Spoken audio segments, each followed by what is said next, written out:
وہ اکیلا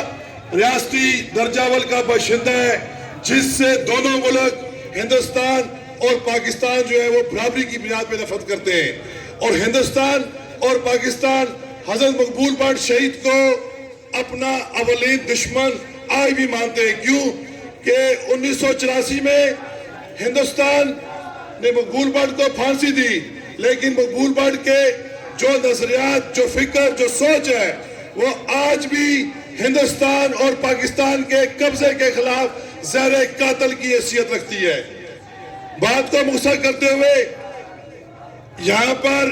بات کی جاتی ہے کہ ہمارے بارے میں الزامات لگائے جاتے ہیں، کہا جاتا ہے کہ یہ ہندوستان کے ایجنٹ ہیں۔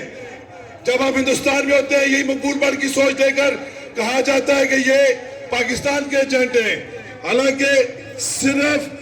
مقبول بٹ کے نظریات جموں کشمیر NSF اور نیشنل عوامی پارٹی کے ہی وہ نظریات ہیں کہ جو صرف بغیر کسی لالچ اور خوف کے صرف اور صرف ریاست جموں کشمیر کی بات کرتے ہیں۔ ابھی کچھ دن پہلے جو زلزلہ آیا ترکی اور شام کے اندر، آپ اندازہ لگائیں، ہم جب یہ کہتے ہیں ISI کے حوالے سے یا اس کی پاکستان کی فوج کے حوالے سے انگلیاں ہمارے اوپر اٹھتی ہیں، ہم کہتے ہیں کہ جتنی بھی کرپشن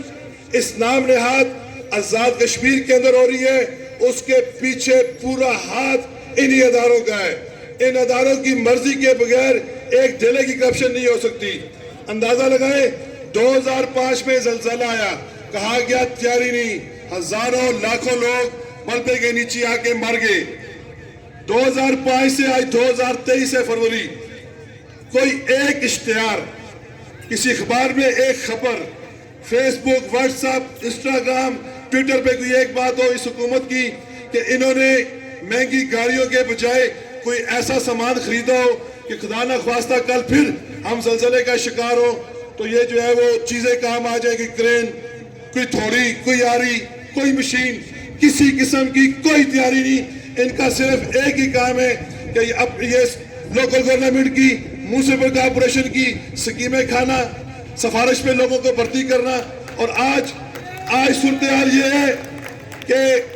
ہم لوگ اس قدر مردہ دل ہو چکے ہیں، مظفر آباد کے لوگ اس قدر جو ہے وہ مردہ دل ہو چکے ہیں کہ ہم اپنے حق کے لیے بولتے ہی نہیں ہیں۔ اگر صرف عوام